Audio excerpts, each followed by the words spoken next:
Hi,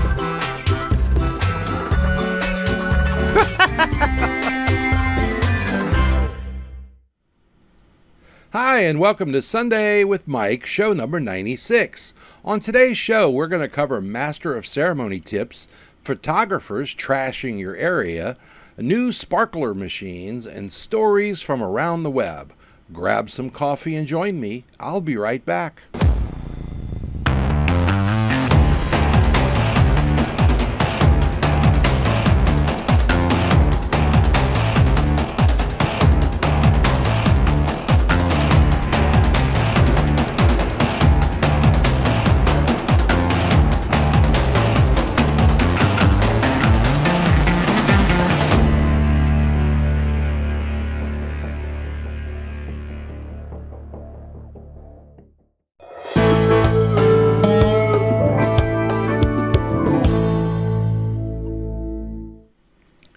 Hi, and welcome back. I hope you have your coffee. I have mine. You know, when I was a young DJ starting out in my career, I used to struggle to get the audience's attention when I made an announcement. As time went by, I got a little better at it, but there were times that it was really hard to get everyone to quiet down and listen to what I was trying to say. How many times do you need to say, "Can I have your attention?" How many times is too many? There were times when I just wanted to yell, "Shut up!" at the very top of my lungs, but of course, wanting and doing are two very different things. Then one day, I took a workshop in Vegas and I learned some interesting things from Mark Farrell and his wife, Rebecca. They are the creators of something called the Marbecca Method, and this is a paid workshop where you and 7 other of your friends get together and spend 2 days with them. And it was a very interesting class. I learned a lot, and I want to be really careful here not to give away any important aspects of what they teach, but I do want to share one single tip that will help you from now on. If you try this and it helps you, do me a favor and send Mark Farrell a thank you message on Facebook. In order for the audience to respect you, you have to earn their trust.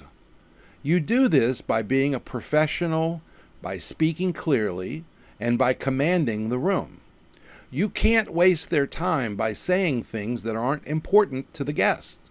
Otherwise, they will tune you out every single time you have anything to say, and you've lost the battle for the entire event. I recently watched a YouTube video that I enjoyed very much, and I think it's worthy of your time. It will help you.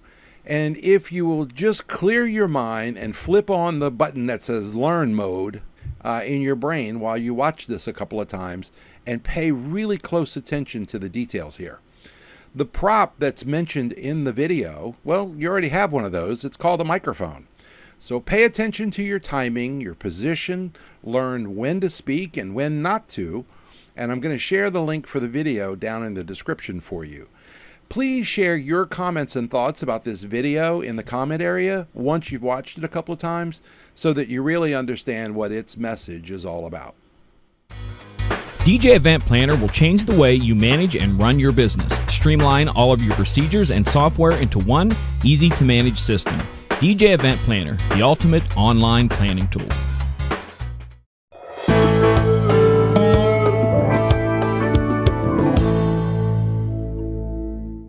So how many times has a photographer or a videographer come over to your area and totally trash the area with their equipment? How many times have they left glasses and plates behind after they get through eating as if the staff is supposed to go back behind them and pick up? I don't know about you, but I'm starting to ask them to kindly clean up the area or find another place to trash. I'm not sure where these bad habits are coming from, but it's been getting a lot worse lately. I recently looked through my database to see just how many photographers and videographers have sent me referrals in the last year, and it's one person from each category. So I figure I really have nothing to lose if I upset them by asking them politely to clean up their mess and kicking up the dust a little bit if I have to. I honestly think that the best approach is to ask them politely to leave their gear in cases in a different place in the room. I don't want to be responsible for their gear, and I've worked too hard to have a nice clean setup for them to turn around and trash. I also don't want the guest making an assumption and have them thinking that all this clutter is mine. Just play the song Trash in the Camp by Phil Collins and Rosie O'Donnell when you ask them to move their stuff, and as they hear all the pots and pans banging in the beginning of this song, maybe they'll get the hint. At least that was a funny approach to try to solve a problem, right? So that should get a great reaction, but who knows? We'll be right back.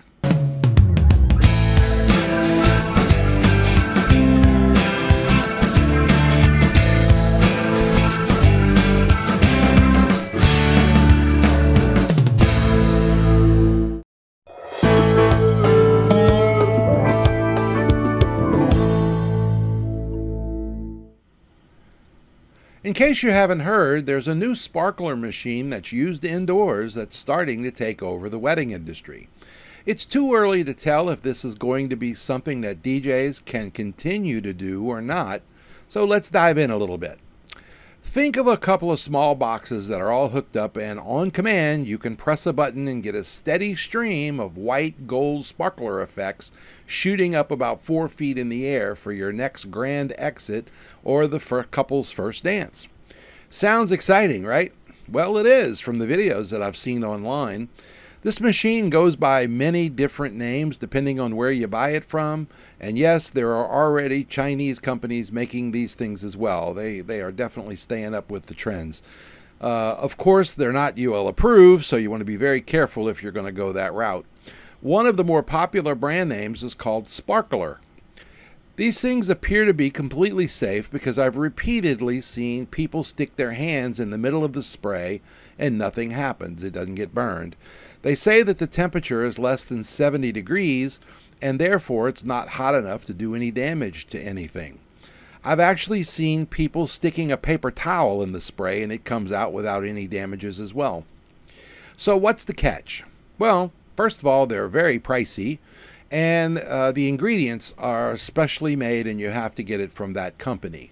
But there's a really good chance that before long, these things will not be legal unless you have a pyrotechnics license, which is not easy to get. I'm really good friends with a licensed pyro guy who does a lot of stuff in New Orleans for the movie industry. And he said that it uses the same chemicals that's used in some units that they use to get some of the same effects. And he even lit one off for me and stuck his hand in the middle of it to show me that they were the same low temperature spray, just like the ones that the DJs are buying. But the difference is that the pyro versions that he has can only be purchased and used by a licensed pyrotechnician.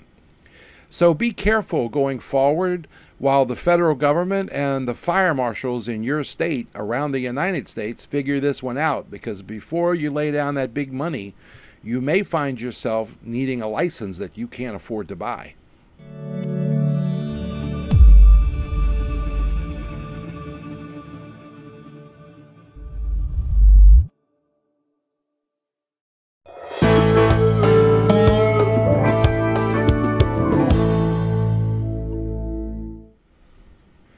So today I'm going to try something I've never done before in all of our shows.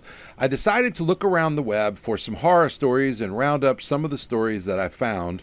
Most of these have come from the Facebook group DJ Idea Sharing, which has over 12,000 DJs worldwide. So you can imagine all the fun stories you can find there. And it's a great place to ask questions and get some help. So here we go. There's a DJ playing in a bar, and one of the guests walks up to him in the middle of a song and tells him to turn this song off now. The DJ doesn't do anything, so the guy walks over to the other side of his table and turns off his power switch to the strip, right? So, yeah, that's what they posted. So my first question is, why was the power strip that accessible? I mean, it should have been under the table and much harder to get to. The next story is the DJ steps away from his table. He didn't say why, he just said he stepped away. And when he returns, he's found that a guest has removed his external hard drive from his laptop so that he could plug in his phone and charge it up on the USB port. I mean, who does this stuff? It's like the next one is a DJ shows up at a venue. I'm not making this stuff up. A DJ shows up at a venue to set up for a wedding, and there is 0 room for him to set up anywhere. He asks the staff about it, and they tell him to wait until they finish getting all of the chairs out of the closet, and then he can set up in the closet. Can you imagine being in a closet all night long for a wedding reception? And this next one, the guy says that a couple canceled his photo booth services 2 weeks before the wedding. What should he do? Give them their money back, or what? I mean, are you kidding me? It's too late to be asking for opinions about this kind of stuff. You signed a contract, and now you have to live by whatever the terms you have in writing.